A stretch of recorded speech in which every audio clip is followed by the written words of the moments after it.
Nandito po ako sa Marcelino sa aking pinsan na si Ate Beng Aquino Agos Aquino. Maintenance check-up for solar energy. Ayan po yung kanyang solar energy.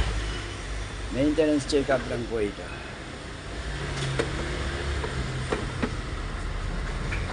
Okay. Normal.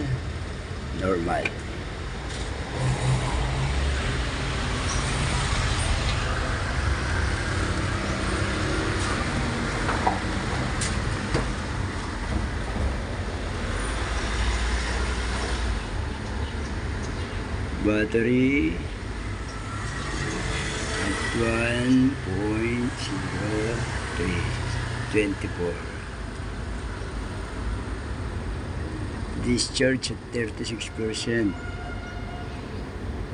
Power is at 10 watts. Voltage is at 49.93 volts.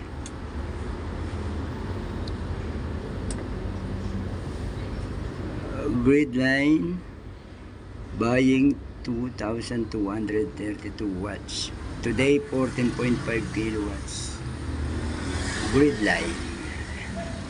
At punta tayo sa solar.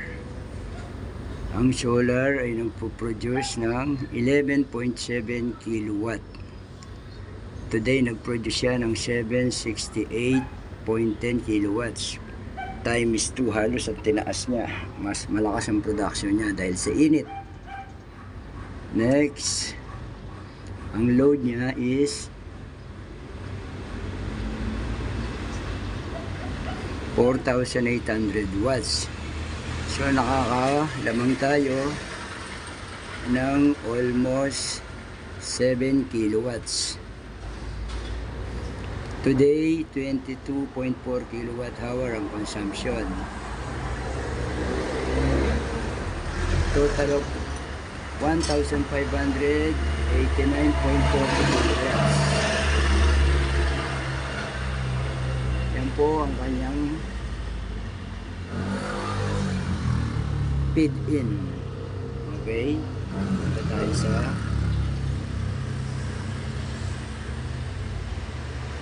battery. Tapos na tayo sa battery. Okay na. Yan po, normal siya.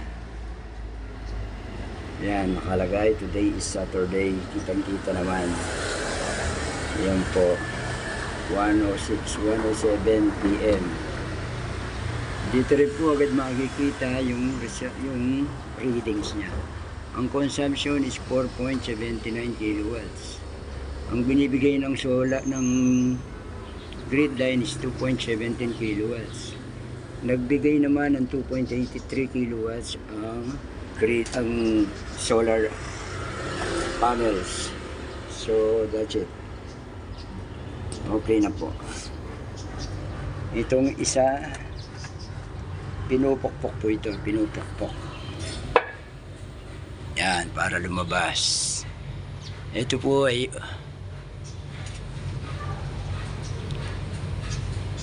on grid line lang po ito. Hindi siya hybrid.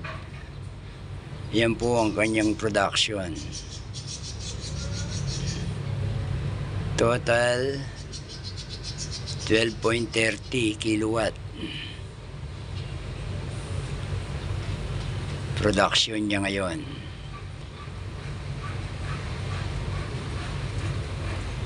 Tapos ang consumption niya is 10.26. Yan po.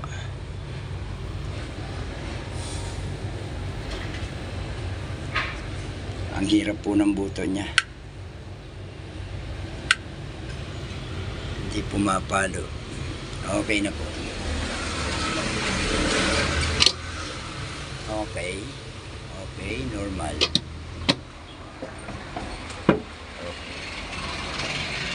Ayan po ang battery niya.